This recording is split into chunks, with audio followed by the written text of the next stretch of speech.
धक्के शाह महमूद कुरैशी को नहीं, नजरिए को मारे गए।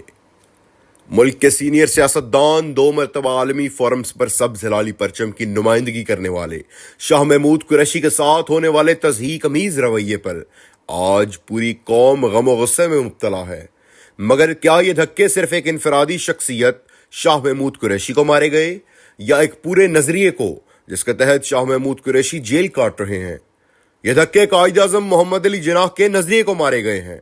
ये धक्के इकबाल के उस ख्वाब को मारे गए हैं जिसका मकसद एक इस्लामी फलाही रियासत बनाना था, जिसमें हर शख्स की जानो माल महफूज हो, जहां बोलने की आज़ादी हो। ये धक्के जिन्नाह के सिपाही इमरान अहमद खान नियाजी की 27 साल जिद्दोजहद को मारे गए हैं। ये धक्के इस मुल्क के अपाहिज जमहूरियत को मारे गए हैं। ये धक्के सुप्रीम कोर्ट ऑफ पाकिस्तान के फैसले को मारे गए हैं। मगर इन धक्कों से ज्यादा अफसोस सुप्रीम कोर्ट और आइन के मुहाफिजों की बेहिसी पर है। रात की तारीकी में खुलने वाली अदालत आइन को पढ़ने वाले धक्कों पर क्यों ना खुल सकी? क्या इस्लामी जमहूरियत पाकिस्तान में आइन कानून की सरबुलंदी के लिए जिद्दोजहद करने वाले लीडर से वफा जुर्म बन गया है? क्या इस वफा की कीमत एक शख्स के तमाम बुनियादी इंसानी हकूक सल्ब करना है? धक्के मारने वालों ने तो शाह महमूद कुरैशी के सफेद बालों और मकाम का ख्याल न किया, मगर क्या सुप्रीम कोर्ट करेगा?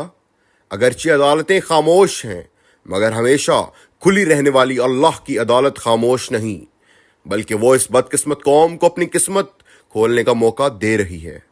कौमों की जिंदगी में ऐसे मौके बहुत कम आते हैं जब वो अपनी तकदीर अपने हाथों से बदल सकें।